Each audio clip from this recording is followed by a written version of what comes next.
하나님께서 주시는 축복은 반드시 사명과 연결이 되어져 있습니다.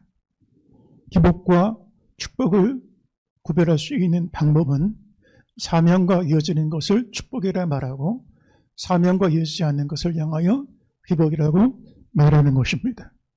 복의 근원이라는 것은 개인을 향한 그런 기복적인 말씀이 아닙니다. 복의 근원은 그 자체가 사명이라고 할 수가 있습니다. 아브라함아, 너로 인하여 너와 너희 후손으로 인하여 천하 만민이 복을 받으리라. 하나님 주신 이 축복은 아브라함 한 사람 잘 먹고 잘 살고 누구를 즐기고 그렇게 이 땅에서 누리기 위하여 주신 것이 아니라 너로 인하여 천하 만민이 복을 받고 너와 후손으로 위하여 오고 오는 세대에 하나님의 나라가 주의 영광이 땅에 이루어지는 사명을 향하여 복의 근원이라고 말씀하고 있는 것입니다. 사명이 없는 지식, 사명이 없는 지위, 사명이 없는 성공은 기복이라고 할 수가 있는 것입니다. 축복은 지키는 것이 아닙니다. 흘러가는 것입니다. 만약에 축복을 지키려고 하면 그 순간부터 기복으로 변질되게 되어지는 것입니다. 아브라함의 축복은 4대 만에 단절되고 말았습니다. 창세기 15장 3절 이하를 보니까 너는 반드시 알라. 내 자손이 이방에서 되게 되어 400년 동안 그들에게 고통을 당할 것이다. 아브라함의 자손 중에 야곱의 아들 요셉이 죽고 난 다음에는 요셉을 알지 못하는 바로가 등장하고 하나님 은혜를 알지 못하는 다른 세대가 등장하기 시작하여 430년 동안의 애굽의 종살이는 이 얘기를 하나님이 미리 경고하시는 것을 볼 수가 있는 것입니다.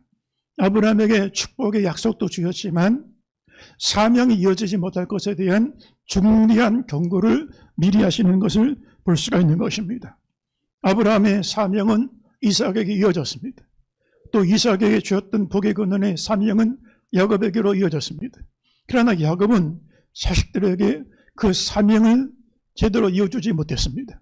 몇년 동안이 하나 가지고 밧단아람에 가서 처자식을 일구고 가정을 이루었습니다. 자신의 기업을 세우게 되었습니다. 맨주먹 가지고 갔으니 가장 급한 게 뭐냐? 먼저 가정을 이루는 것입니다. 맨 땅에 맨주먹 가지고 갔습니다. 자기 장막을 세워야 됩니다. 그러다 보니까 20년 동안에 11남 1돌을 낳았습니다. 한 해 지나서 그 다음에 애를 낳고 또 다음에 애를 낳고 그 다음에 건너서 또 애를 낳고 20년 동안에 애 낳는 소리가 끊이지 않았습니다. 애 낳는 아이의 울음소리가 야곱의 가정에 20년 동안에 끊어지지 않는 동안에 애 키우는 소리도 그렇게 끊이지 않았습니다. 그런데 야곱은 먹고 살기 바쁘다가 보니까 이 일에 몰두하고 가정에 몰두하는 가운데 있다가 사명, 자식들에게 복의 근원이 되라는 사명을 이어주지 못했습니다. 야곱의 자식 가운데 루벤은 그 자신의 야곱의 첫 비라와 통관을 하고 말았고 시몬과 레위 둘째와 셋째는 세겜성의 남자들을 살인하고 학살하고 그들의 재산을 약탈하는 약탈자가 되고 말았습니다. 유다는 이 가나안 여자 소아와 함께 결혼하여 엘과 오난을 낳았는데 엘과 오난은 하나님 보시기에 악한 자였더라. 그래서 두 아들이 하나님이 치시니 동시에 엘도 죽고 오난도 죽고 말았습니다. 그리고 딥나성 문 곁에서 창년 줄 알고 몸을 섞었다가 낳은 자식이 유다가 낳은 베레스와 세라였습니다. 그리고 디나는 세겜성에 들어가서 이 명품 옷을 입고 화려하게 화장을 하고 화려한 복장을 하는 패션이 아름답고 미모가 아름다운 여인들에게 반하여서 세겜을 기웃거리다가 결국 그 주장 하모리에서 강간을 당하고 말았습니다. 그런데도 야곱은 정신 차리지 못하고 있다가 하나님이 일어나 베들로 올라가라 말씀하심으로 비로소 20년 만에 돌아온 고향에서 하나님과 맺었던 베들의 제단을 올라갔습니다. 그리고 요셉을 향하여 그 야곱의 다른 이복 자식들이 모두 요셉을 인신매매를 하고 요셉을 죽이려고 하는 모습을 볼 수가 있습니다. 모르는 사람에게 인신매매 당한 게 아닙니다. 가족을 인신매매를 했습니다. 그것도 10대 소년을 미성년자를 인신매매하고 죽이려고 했던 것이 야곱의 아들들이었습니다. 야곱이 신앙의 본을 보이지 못했다는 것입니다. 물론 20년 전에 베델에서 서원 기도를 드렸고 야복나루를 건널 때 이스라엘이 되는 축복을 받았지만 야곱은 그동안의 자식들에게 신앙의 본을 보이지 못했습니다. 예배가 무엇인지 기도가 무엇인지 하나님을 섬기는 방법에 대하여 알려주지 못했습니다. 그러니 자녀들을 통하여 야곱의 가정에서부터 점점 언약의 등불이 희미해지기 시작을 하고 요셉이 죽고 난 이후에는 더 이상 예배도 기도도 없는 430년 암흑 시기가 이어지는 것을 볼 수가 있는 것입니다.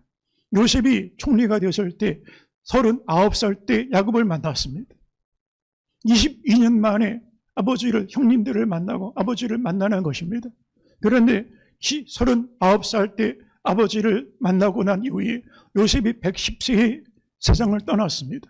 71년 동안에 총리였던 요셉 그늘에서 그 야곱의 가족들이 거했습니다. 10년 동안에 이 요셉은 에브라임의 3대를 끌어안았고 므낫세의 아들 마길의 자식들까지 다 끌어안았습니다. 요셉은 총리로서 3대 손주를 보았고 4대 증손주까지 보았습니다. 그런데 여러분, 우리나라 미국 이민 교포들이 이민 2.0 세대만 돼도 한국말을 잘 못합니다. 한국 역사를 모릅니다. 한국인에 대한 정체성을 상실하게 되었습니다. 분명히 몸과 핏줄은 한국인인데 미국인이라고 생각하며 살아갑니다. 요셉이 이 세상을 떠난 이후에 요셉 이후에 에브라임, 므낫세 2세, 3세들은 신앙을 저버리게 되어지는 것입니다. 그리고 430년 동안에 애굽의 종이 되고 노역을 하는 신사가 되고 말았습니다. 출애굽기 1장 말씀을 보면 요셉을 알지 못하는 새로운 바로가 등장하게 되었는데 야곱의 가정에 들어갈 때 70명의 가정을 끌고 들어갔는데 430년 만에 무려 200만에 해당하는 거대한 큰 민족을 이루고 번성하게 되었습니다. 여러분, 하나님의 은혜가 아니면 설명할 수가 없는 것을 볼 수가 있는 것입니다. 애굽 사람들이 보니까 애굽 사람들은 숫자가 점점 늘고 점점 강해지는데 위협감을 느끼게 되었습니다. 자칫하다가 이 민족이 번성하고 강대하여 적들과 손을 잡고 우리와 싸워서 우리 기업을 약탈하면 어떻게 할까? 그래서 애굽인들이 히브리인들을 두려워할 때 애굽인들이 히브리인들에게 큰 짐을 지우고 그들을 괴롭게 하고 국가 건설 공사 현장이 비덤과 람색이라고 하는 국고성, 국가 정책적으로 거대한 건축물을 짓는데 강제 노동을 하는 노역에 시들리게 되었습니다. 왜 이스라엘 백성이 430년 동안에 아브라함의 복에 끊어낸 약속을 잃어버리고 이렇게 비참한 애굽에서 바로의 종이 되고 말았을까? 나라도 없습니다. 주권도 없습니다. 기업도 없습니다. 그들이 자식을 낳으면 바로의 소유가 되지 자기 소유가 아닙니다. 자신들의 자식이 아닙니다. 종으로 기업도 없고 미래도 없고 꿈도 없고 희망이 없는 그런 신세가 되고 말았습니다. 왜 그럴까? 사명을 이어주지 못한 그 이유가 이런 비참한 결과에 이르는 것을 볼 수가 있는 것입니다. 하나님이 축복해 주셨는데 사명 감당하지 않으면 촛대를 옮겨버리십니다. 당대만이 아니라 후대에서라도 촛대를 옮겨버리십니다. 이스라엘의 성전의 등불을 꺼뜨리시고 성전을 던져버리신 이가 하나님이셨습니다. 만일 우리가 하나님 언약을 저버리고 다른 신 이 세상을 향하여 섬기는 죄종이 되어버리면 하나님은 성전이라도 던져버릴 것이라고 하였습니다. 촛대를 옮겨버리시겠다는 것입니다. 우리 한국교회도 마찬가지입니다. 여의도 순복음교회 1세대 교인들하고 2세대, 3세대 교인들의 신앙이 다릅니다.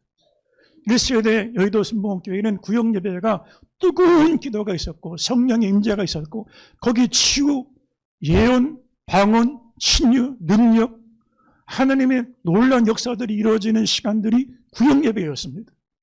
지금 2세대, 3세대가 되는데 여의도 순복음교회가 지금 구역예배를 안 드립니다. 여러분 신앙의 변질이 이렇게 쉽게 한순간에 이루어지는 것을 볼 수가 있는 것입니다. 왜 하나님께서 이스라엘 백성들을 430년 동안의 고난의 편물을 지나게 하셨을까? 축복이 먼저가 아닙니다. 그릇이 먼저입니다. 사람이 먼저입니다. 그래서 하나님께서 사람 만드시고 축복을 부어주시는 것입니다. 거듭나는 것은 한순간에 이루어집니다. 그러나 축복의 사람이 되는 것은 한순간에 되지 않습니다. 가장 오래 걸리는 게 사람 되는 것입니다. 사람 만들어가는 것입니다. 사람을 하나님께서 고난의 풀무를 지나면서 만들어 가십니다. 불같은 풀무를 지나게 하십니다. 불같은 광야를 지나게 하십니다. 이 세상에 가장 어렵고 힘든 일이 사람 만드는 것입니다. 학교 공교육 가지고 되지 않습니다. 사회적인 경험 가지고 되지 않습니다. 육성이 깨지지 않습니다. 죄성, 본성이 깨지지 않습니다. 성령의 은혜 안에 연단과 풀무, 고난을 이겨내면서 불순종을 깎아내시고 교만을 꺾어버리시고 불신앙을 깨뜨려버리시고 그리고 믿음의 자화성을 가진 신앙인격을 만드시고 믿음의 생각의 사람 만드시고 그릇을 만들어 가시는 것입니다. 마찬가지로 이스라엘 백성을 430년 동안에 애굽이라는 풀무에 넣었다가 꺼내서 담근질하시는 것입니다. 한 민족을 거룩한 민족으로 삼아서 열방을 섬기는 제사장 국가 사명 감당하는 민족을 세우기 위하여 풀무를 지나게 하시고 담금질하시고 불 가운데 넣었다가 꺼내서 다시 두들기고 물 가운데 넣었다가 다시 꺼내서 두들기는 이 시간을 지나게 하시는 것을 볼 수가 있는 것입니다. 하나님께서 대한민국을 사랑하십니다. 이처럼 한국교회에 놀라운 신앙의 축복을 허락해 주셨습니다. 남북한이 여러분 북한과 남한은 비교할 수가 없습니다. 사실 해방 후에는 북한의 전기가 있었습니다. 북한의 경제력이 남한보다 더 위에 있었습니다. 지금 비교할 수가 없습니다.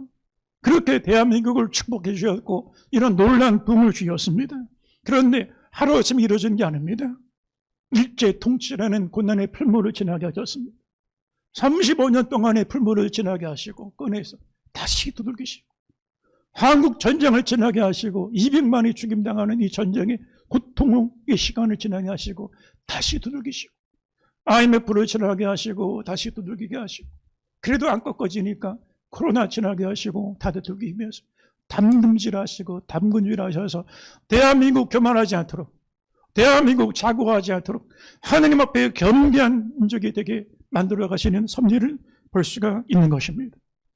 그러면 이 430년 동안에 이스라엘의 신앙은 완전히 단절됐다는 말일까? 그렇지 않습니다. 이 고통의 시간에 믿음은 어디 있었을까? 430년 동안에 땅 밑에 숨어있는 뿌리 같은 신자들, 겉으로 눈에 띄는 열매는 없지만 싹이 나오지 않았지만 뿌리 내리는 신자들이 있었습니다. 추운 겨울에 싹이 나고 꽃이 피고 열매 맺지 않지만 깊이 뿌리를 내리는 것처럼 430년 동안에 더 깊고 깊은 고난의 뿌리 속에 뿌리를 내리던 남은 자들이 있었습니다. 이 남은 자들이 430년 암흑의 역사를 부시를 이어갔던 신앙의 등불을 이어갔던 자들이라고 할 수가 있는 것입니다. 애굽의 바로가 이스라엘 백성의 숫자가 많아지고 번성하는 것을 두려워하여 히브리 산파들이 불러다가 남자아이를 낳으면 그 자리에서 죽여버리고 여자아이를 낳으면 살려두라 라고 명령을 내립니다. 그런데 히브리 산파 출애굽기를 보면 십브라와 부하라고 하는 산파가 있었는데 왕명을 거스리고 하나님을 두려워하여 히브리 남자아이들을 숨겨서 살려줬습니다. 왕명을 거스린다는 것은 자신들이 목이 잘려갈 수가 있는 것입니다. 목숨 걸고 하나님을 섬기는 신앙을 지키기 위하여 히브리 남자아이들을 살려둔 그런 사람들이 있었다고 말씀하고 있는 것입니다.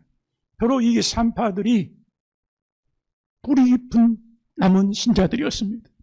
출애굽기 1장 20절로 21절 말씀을 보면 하나님이 그 산파들에게 은혜를 베푸시니 그 백성은 번성하고 매우 강해지니라.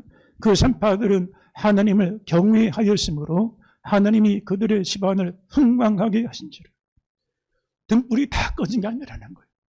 남아있는 불씨, 남아있는 등불, 남아있는 뿌리, 남은 자들이 있었다고 말씀하고 있는 것입니다.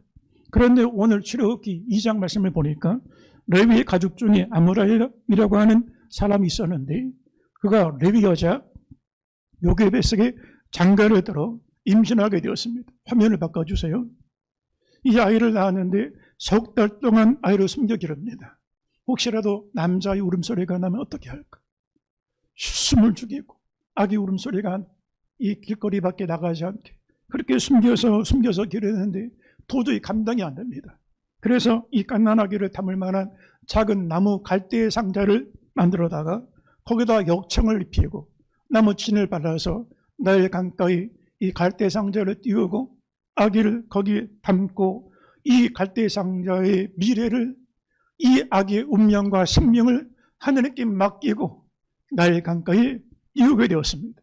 그런데 마침 바로의 딸이 목격하러 내려왔다가 나일 강가 갈대숲 사이 뭔가 작은 상자 하나가 보이는데 아기 울음소리가 납니다. 그렇구나, 히브리 남자이구나. 그래서 시녀들을 불러다가 그 갈대 상자를 건져내게 하고 열어보니 한 100일도 안 된 갓난아기 히브리 남자아이가 있는 것입니다. 이를 내가 입양하여 기르어야 되겠다. 그리고 이 아이를 입양하여 기르게 되니 그 이름이 모세, 건져냈다는 뜻을 가진 이름이었습니다.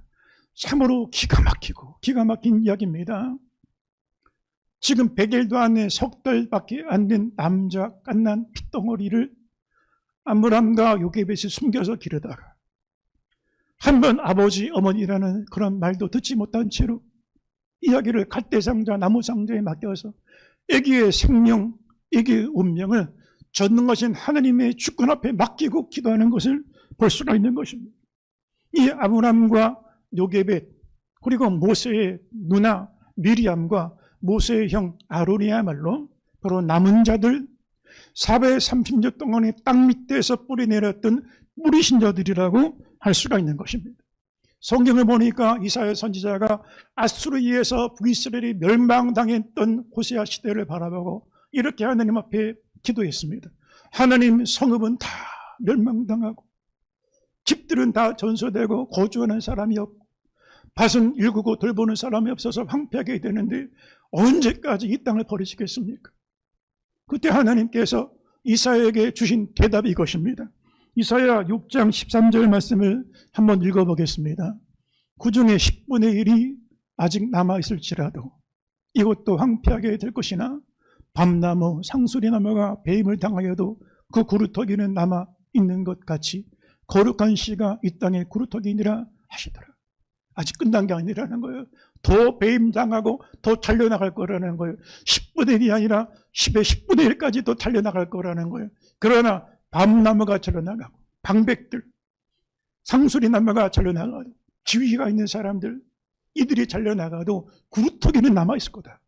뿌리, 남은 자들이 등불을 지키고 있을 것이다. 하나님이 이 백성을 버린 게 아니라고 말씀하는 것을 볼 수가 있는 것입니다.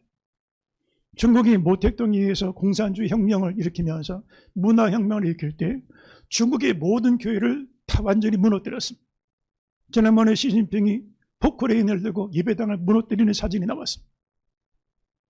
대부분의 한국 교회 선교사들이 다 철수했습니다. 그런데 문화혁명 당시에는 이 정도가 아닙니다. 예배당을 무너뜨리고 신앙을 가진 사람들을 샅샅이 다 잡아서 가두기 시작하는 것입니다. 그래서 중국의 공식적인 해외 선교사들은 다 추방당했습니다.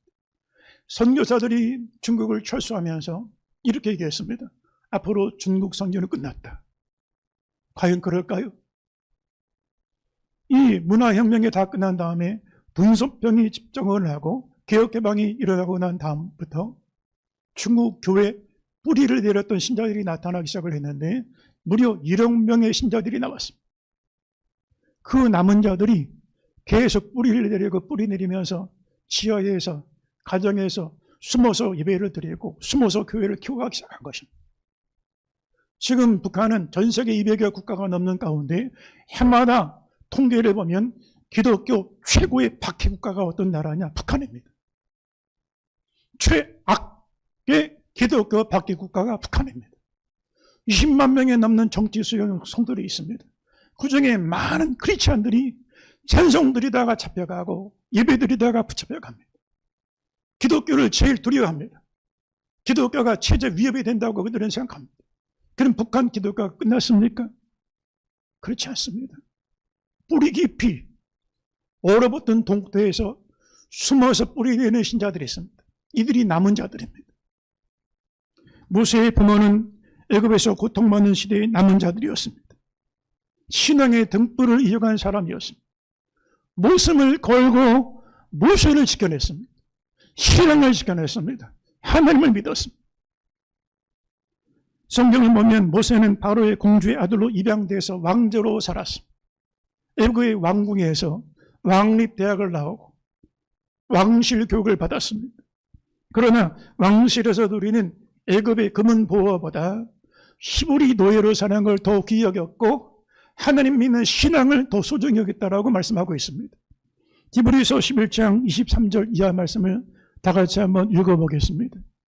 믿음으로 모세가 낳았을 때에 그 부모가 아름다운 아이임을 보고 석 달 동안 숨겨 왕의 명령을 무서워하지 아니하였으며 믿음으로 모세는 장성하여 바로의 공주의 아들이라 칭함받기를 거절하고 도리어 하나님의 넘겨보세요.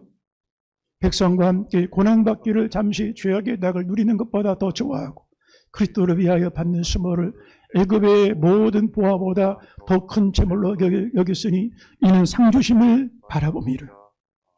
왕자라고 일컫는 것보다 히브리 노예라고 일컫는 걸 더 좋아했다는 거예요.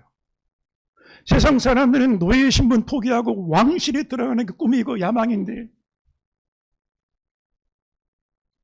애굽에서 누리는 모든 일락과 종력보다도 신앙 때문에 당하는 수모를 더 좋아했다는 거예요. 어떻게 이것이 가능했을까? 이런 믿음이 어디서 났을까? 아버지 아므람과 어머니 요게벳의 남은 자, 무리신 자의 믿음으로 이어지는 것을 볼 수가 있는 것입니다. 목숨 걸고 석 달 동안에 깐난하게 모세를 지켜냈습니다. 그리고 갈대 상자를 엮어서 나일 강가에 띄우고 공주가 그를 입양하자 유모로 자청해서 들어갔습니다. 그런데 여러분, 유모가 젖을 먹이는데 눈을 맞출 때, 옹알이 할 때 엄마라고 한번 해봐. 한 번도 엄마 말하란 말 고백을 듣지 못하고 나는 유모라. 어머니가 자기 신분을 속이면서 이 아이를 길러내야 됩니다. 참 기가 막힌 얘기 아닙니까? 그래도 신앙, 모세를 안고 있는 어머니의 심장 속에 하나님을 향한 목숨처럼 소중히 여기는 신앙의 심장박동 소리를 듣고 자랐고 모세가 품양할 때 어머니의 피눈물 흘려지는 기도 소리를 듣고 자랐습니다. 그것이 유모의 기도 소리인 줄 알고 자랐습니다. 남은 자의 신앙은 절대로 껍데기 신앙이 아닙니다. 그에 왔다 갔다 하는 그런 형식적인 죽은 신앙을 말하는 게 아닙니다. 무리만 교인, 이름만 직분을 말하는 게 아닙니다. 신앙 고백에 대한 지식이 있고 신학적인 성경에 대한 일반적인 교양적인 소양을 가지고 있고 기독교에 대한 언변이 있는 귀만 살아있는 신앙을 말하는 게 아닙니다. 풀물을 이겨낸 신앙입니다. 죽음의 풀물을 견뎌내고 이겨낸 신앙, 이게 남은 자의 신앙입니다. 값싼 싸구려 믿음이 아닙니다. 죽으면 죽으리라 목숨 걸고 지켜낸 신앙이었습니다. 내가 원하는 축복을 주면 하하하 좋다고 하다가 원하는 거 주어지면 좋다고 하다가 내 늦게 원하는 대로 주지 않으면 한순간에 손바닥 뒤지는 것처럼 신앙, 예배 다 던져버리는 값싼 싸구려 신앙이 아닙니다. 다 잃어버려도 목숨까지 잃어버려도 믿음을 지켰던 것, 이게 남은 자의 신앙입니다. 히브리 산파는 목숨을 걸고 히브리 남자아이들을 여호와를 두려워하고 지켜냈고 바로보다 하나님을 더 두려워했습니다. 모세의 부모는 목숨 걸고 모세를 믿음의 기도의 상자를 통하여 지켜냈습니다. 여러분, 이 세상에 가장 힘든 것이 신앙교육이지만 가장 강력한 것이 신앙의 교육입니다. 신앙교육은 학원에서 되지 않습니다. 과외 공부로 되는 게 아닙니다. 부모의 인격, 부모의 성품, 부모의 삶을 통해 이어지는 것입니다. 절대로 교과서 지식 가지고 전달되는 교육이 아닙니다. 정도가 아닙니다. 삶을 통하여 이어지는 것입니다. 묘람을 흔드는 손이 세상을 움직인다는 말이 있습니다. 요괴에서 기도 소리를 듣고 이스라엘의 지도자 모세가 세워졌습니다. 한나의 기도 소리를 듣고 자랐던 사무엘이 이스라엘을 위기에서 건져내는 지도자가 되었습니다. 이 세상의 가장 강력한 성직자는 안수받은 목회 성직자가 아닙니다. 기도하는 가정의 어머니, 기도하는 가정의 아버지가 가장 강력한 성직자들이라고 할 수가 있는 것입니다. 모세의 어머니 요게벳은 갈대 상자를 만들었습니다. 욕청을 피우고 나무진을 발라서 100일도 아닌 모세를 담아 강가에 띄웠습니다. 그런데 이 갈대 상자라는 말은 히브리 말로 테바라는 단어를 씁니다. 상자라는 뜻입니다. 그런데 이 테바라는 단어가 나오는 다른 본문이 하나가 있습니다.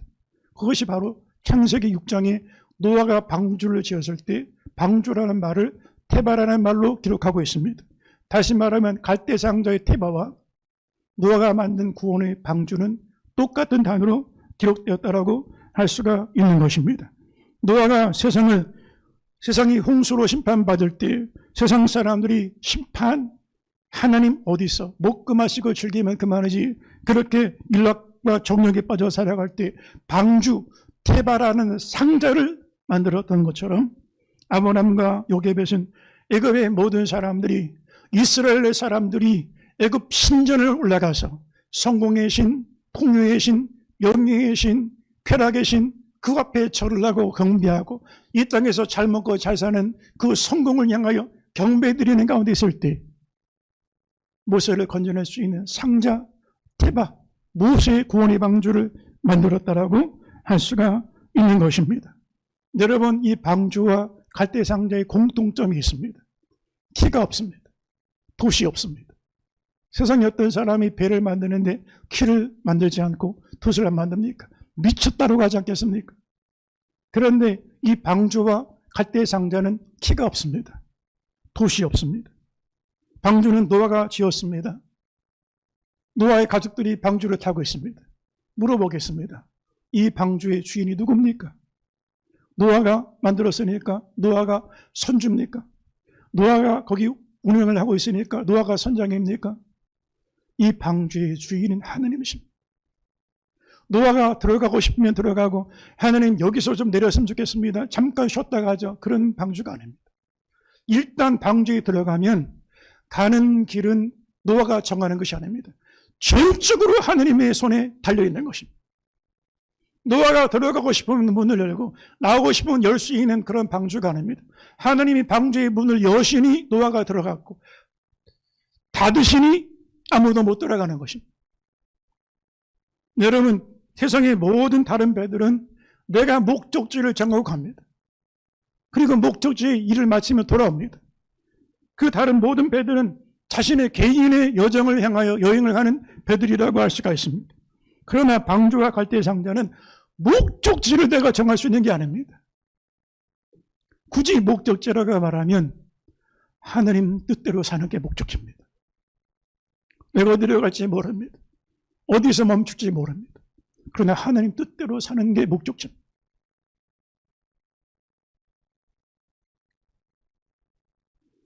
방주에 들어간 노아가 자기 멋대로 갈 수 없는 것처럼 갈대상자의 모세가, 이 아기 모세가 요게벳이 이걸 주관하는 것도 아니고 아기 모세가 가고 싶어서 목적지를 정하는 것도 아닙니다. 그의 생명과 그의 운명은 하나님 손에 달려있다라고 할 수가 있는 것입니다. 우리 성립교회 성도 여러분, 우리의 가정은 방주입니까? 우리 가정은 갈대 상자입니까? 과연 기도로 만든 테바 상자라고 얘기할 수가 있겠습니까? 내가 다 계획하고 내가 가진 것 아는 것 가지고 다 만들어서 내가 가고 싶은 대로 갔다가 그냥 내가 가고 싶지 않으면 거기서 내려옵니다. 이게 어떻게 구원의 방주가 되고 갈대 상자가 될 수가 있겠습니까? 중세 에난에 수도사들이 있었습니다. 이 수도사들은 중세 선교사 일을 감당했습니다.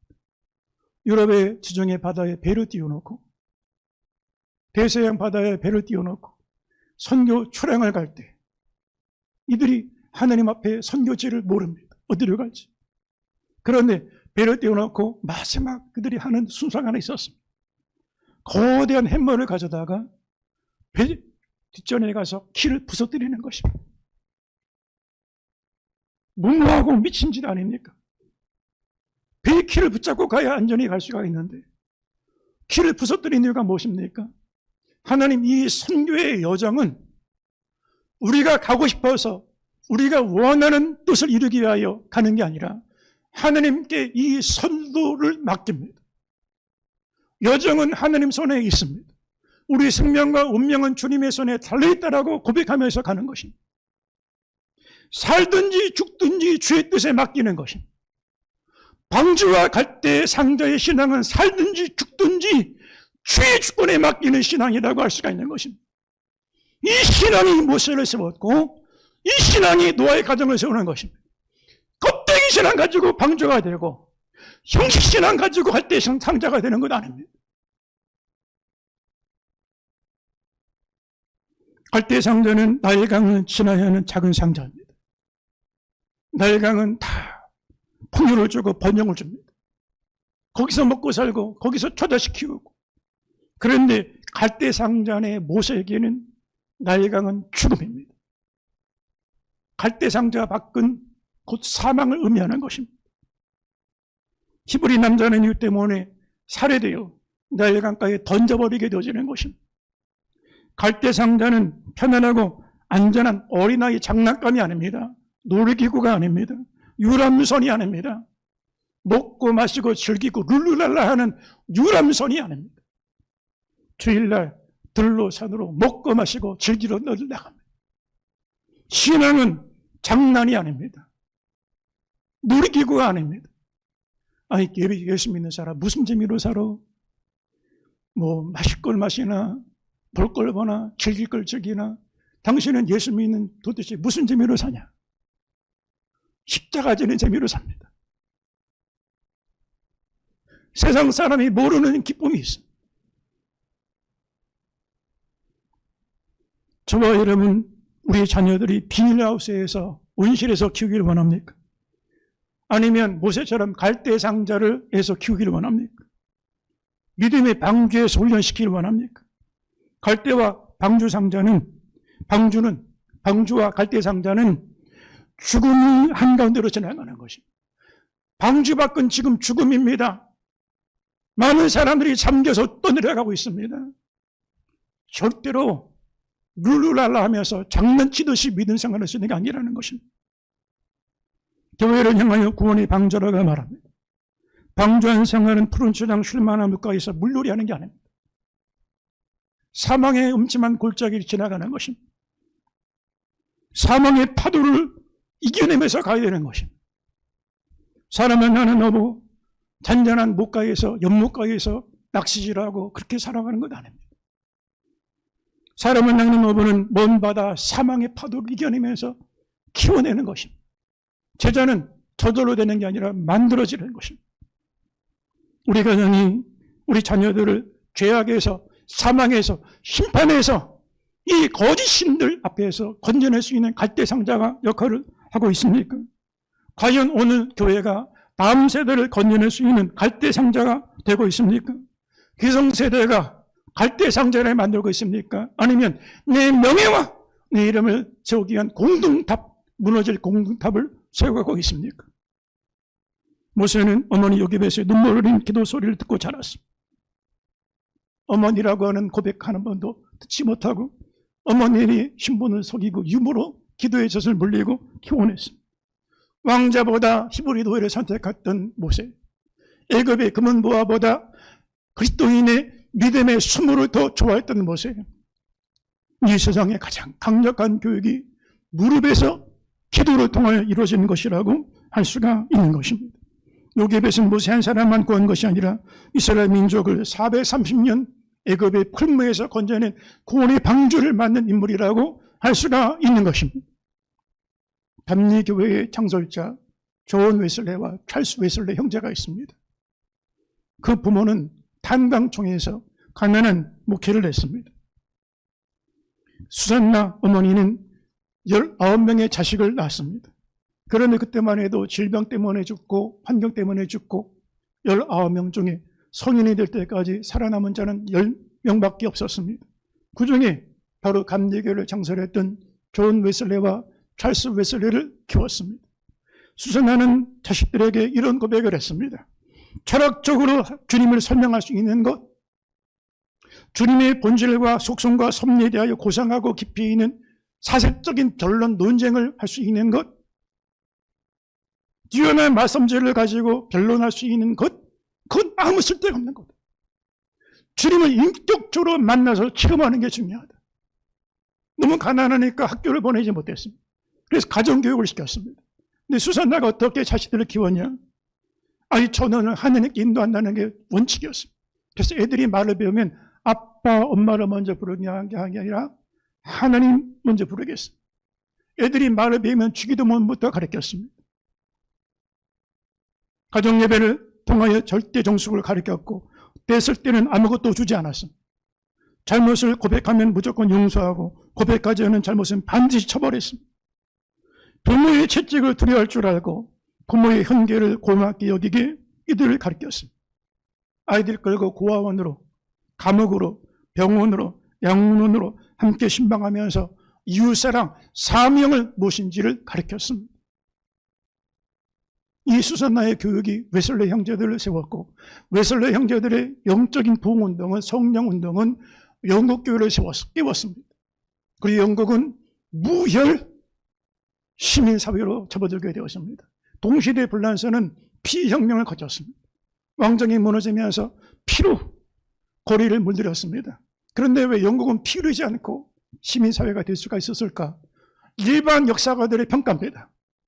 웨슬레이엄 형제가 영국을 피해 혁명에서 구원했다. 그런데 일반 사가들이 모르는 부분이 하나가 있습니다. 어머니 수산나가 만든 갈대상자 가정의 신앙 교육이 웨슬레이 형제들을 구원했다는 사실을 놓치고 있는 것입니다. 기독교의 출발지는 애굽의 바로의 왕궁이나 바로의 신전이 아닙니다. 날강에 던져진 죽음의 바다, 죽음의 강가에 떠있는 초라한 나무상자, 갈대상자가 기독교 신앙의 출발지입니다. 가이사의 왕궁이나 빌라도의 관저나 예루살렘의 화려한 황금의 집 성전이 아니라 베들레헴 한 작은 구유가 기독교의 출발지라고 할 수가 있는 것입니다. 지금도 축복을 말하지만 기복을 쫓아가는 사람들은 애굽 바로의 신전에 찾아갑니다. 바로의 신전에 10개 기둥이 있습니다. 성공의 신, 풍요의 신, 우리나라가 그렇게 신들이 많더라고요. 요즘에는 요리의 신, 음악의 신, 가수 중에도 가수의 신, 무슨 트로트의 신, 신들이 왜 이렇게 많은 나라가 된지 모르겠어요. 바로의 신전에 찾아가서 성공과 번영 앞에 무릎 꿇는 그런 시대가 되고 말았을 때, 여러분, 요게벳과 암므람은 조용히 갈대상자를 만들었습니다. 언젠가 어떤 목사님이 로마 교황청 성 베드로 성당을 다녀온 다음에, 야, 참 대단하다. 내가 이 성당 들어가면서 정말 하나님 느낀 걸 느꼈다. 그러더라고요. 제가 그래서 기겁을 했어요. 그 베드로 성당, 마틴 루터가 그것 때문에 개혁을 일으켰습니다. 면죄부를 팔고 헌금 땡그랑 소리 나면 연옥에 있는 사람 천국 간다. 그래서 이걸 팔아서 예배당을 지었습니다. 그런데 개혁교회를 믿는 목회자가 그 성당 가면서 하나님 웅장함을 드렸다. 제가 잘못 들은 줄 알았어요. 착각인 줄 알았어요. 언젠가 한번 기회가 있어서 베드로 성당을 가서 본 적이 있습니다. 미켈란젤로의 피에타라고 하는 작품도 있고 천지창조라는 작품도 있고, 그런데 경악을 금하지 못하는 것은 거기 그리스 로마의 신화의 신상들이 조각 작품으로 성전 안에 전시되어져 있습니다. 제 마음 깊은 곳에서 막 헛구역질이 올라오는 걸 이렇게 옥누른 그런 경험이 있었습니다. 교회는 화려하고 웅장한 바로의 신전도 아니고 성 베드로 성당도 아니고 작고 초라한 역층으로 띄우고 나무진을 밟은 갈대상자가 이 시대 모세를 키워내고 이 민족을 구원하는 방주가 될 수가 있는 것입니다. 이사야 53장 2절 말씀을 보겠습니다. 그는 주 앞에서 자라나기를 연한 순 같고 마른 땅에서 나온 뿌리 같아서 고운 모양도 없고 풍채도 없은즉 우리가 보기에 흠모할 만한 아름다운 것이 없도다. 그는 멸시를 받아 사람들에게 버림받았으며 간고를 많이 겪었으며 질고를 아는 자라. 마치 사람들이 그에게서 얼굴을 가리는 것 같이 멸시를 당하였고 우리도 그를 귀히 여기지 아니하였도다. 곱고 아름다운 꽃미남 예수가 아닙니다. 흠모할 만한 아름다운 매력적인 그런 남성 예수가 아닙니다. 영문과 십자가에 저주받은 형태로 달려서 죽임당한, 버림받은, 거절당하고 외면당한 예수, 그분이 나의 주, 나의 하나님, 나의 구원자, 나의 하나님이라고 할 수가 있습니다. 교회가 화려한 조명과 아름다운 음악과 주목받고 유명한 높임받는 곳에 세워진 것이 아니라 치사하고 초라한 갈대상자, 그러나 그 갈대상자가 모세를 건져내고 이스라엘을 430년 압제에서부터 구원해낸 구원의 방주가 될 수 있다는 사실을 믿으시기를 주의 이름으로 축원합니다. 이 자리에 있는 저와 여러분, 무엇을 만들고 있습니까? 허물어지는 공중탑을 세워가고 있습니까? 아니면 아므람 요괴배처럼 갈대상자 만들어서 우리 자식들을 이 죄악된 세상에서 건져내면 그 자녀들은 이 시대를 하나님께로 건져내는 구원의 방주의 사명을 감당하게 될 줄로 믿습니다. 우리 함께 동성으로 기도하겠습니다.